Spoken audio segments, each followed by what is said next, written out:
ها اوس موږ سره جی بل لیکچر رالو چېرې functions of human resource management.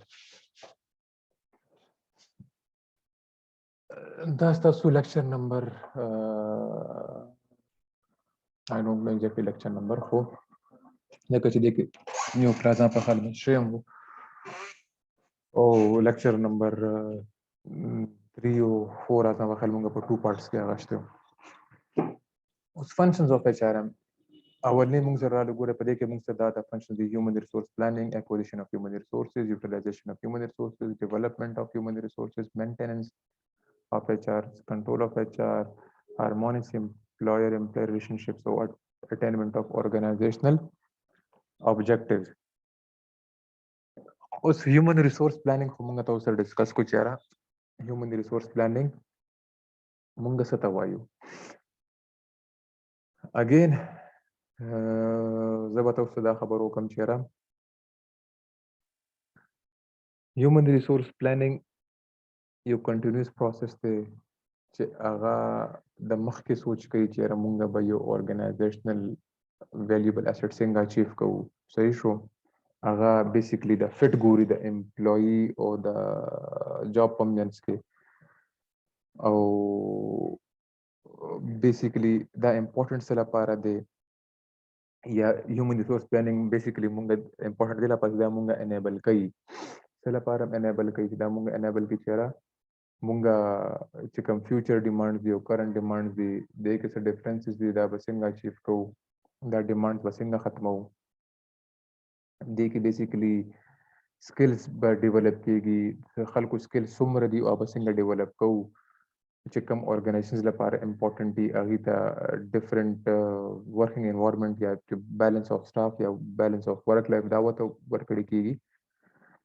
دې کې هم سره ولني هیومن ریسورس planning کې دا غراځي human resource planning advantages دي advantages دا لري چې را تاسو ته پدې کې چې کم ټالنت دی لکه خلک چې کم ټالنټډ خلک وي سکلفul خلک وي هغه تاسو ریټین کې یو خو وی هایرینګ کنه هایرینګ از انذر ثینګ صحیح شو خو ریټینینګ اف ان امپلوی دیټس ا ډیفرنٹ ثینګ تاسو راول نه یو امپلوی وي تاسو هغه ریټین کې لکه تاسو هغه باندې مطلب ډیر زیات ټریننګ اینڈ ډیولپمنٹ تاسو هغه لور کړی وي او تاسو هغه ریټین کی دا یو هیومن ریسورس پلانینګ یو بینیفټ دی بل تاسو په اورګنایزیشنز کې څومره خلک وکړ دي کم قسمه خلک وکړ دي نو هغه اډریس کی تاسو بیسیکلی هیومن ریسورس مینجمنت بل دام درته و چیر تاسو چې کم رائټ خلک دي تاسو هغه هایر کوي لکه ډیفرنٹ خلک باندې هایر کوي تاسو په ټریننګ کې هیلپ درکې تاسو په مینیجینګ اف امپلویز کې هیلپ درکې ډیفرنٹ ایکسپینشنز پروګرام وی कुछ मार्केट کې چینج راځي انوایرنمنت کې تاسو هغه سره تاسو کوپ اپ کوئ صحیح شو او د دې مونږ چې کوم دی لکه لیټ سپوز مونږ دا ویل چې کوم سره چیلنجز راځي نو هغه انوایرنمنت کې چې کوم تاسو کوم نشي کنټرول کولای چې کوم دیٹ از ناٹ انډر اورګنایزیشن یا انډر پیپل کنټرول لکه لاز اینڈ ریګولیشنز په کې راځي نمبر 1 دا شو نو کو دې کې چینج راشي دا یو چیلنج دی پکې دا چې کوم هیومن ریسورس پلان دا هغه فولفل کوي یا د سره هغه کمپلیټ کوي بل مینجمنت پوزیشنز کې چینج رالو ټیم چینج شو ډیولپمنٹ اف لیډرشپ پکې راځي انوویشن بس څنګه تاسو اډاپټ کوئ نو دغه قسم ټولز مونږه په هیومن ریسورس مینجمنت کې یا هیومن ریسورس پلانینګ کې دا مونږه دغه کو ډیسکس کو اوس پاتې شو مونږ سره اکوزیشن ان ایچ آر ایم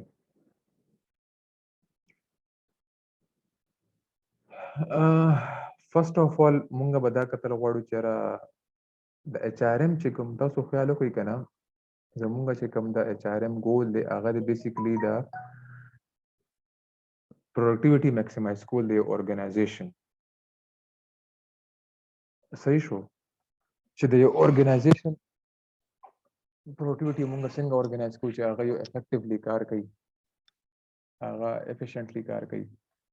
کوم ځای کې ټایم امپورټنٹ وي چې هغه ټایم هغه وګوري کوم ځای کې هغه منی امپورټنٹ وي هغه منی امپورټنٹ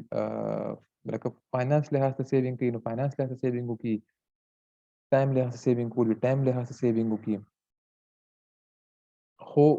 بیسیکلی the acquisition of اچ ار ام دا دې ته مونږ ویلو چې یاره دا د ریکروټمنټ او سلیکشن یو بل لکه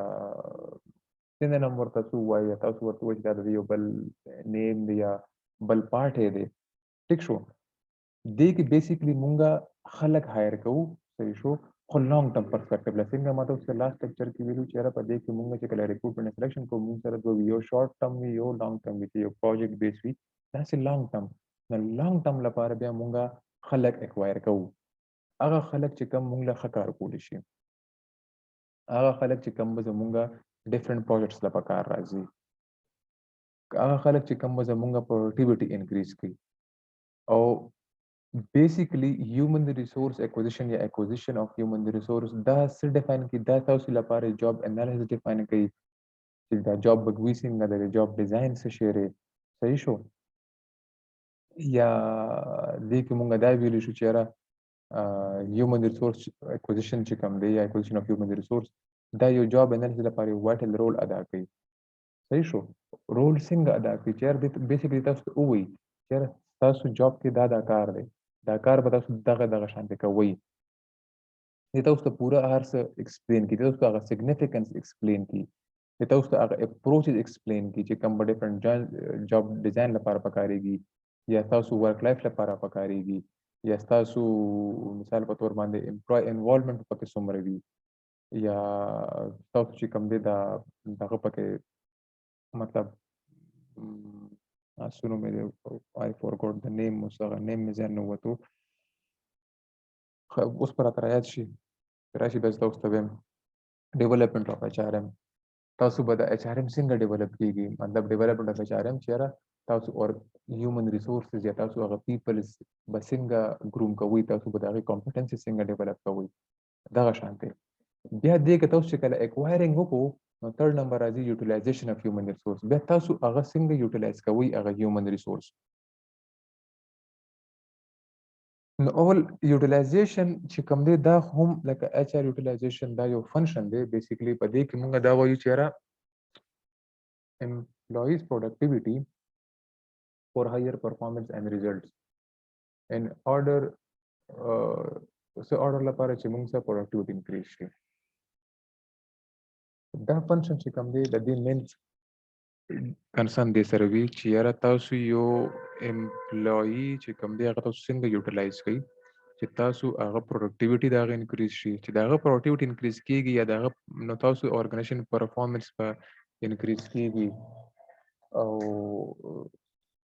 دا غو چې کله پرفارمنس انکریز شي نو تاسو مطلب دا شي د کمیونیکیشن بټوین د اورګنایزیشن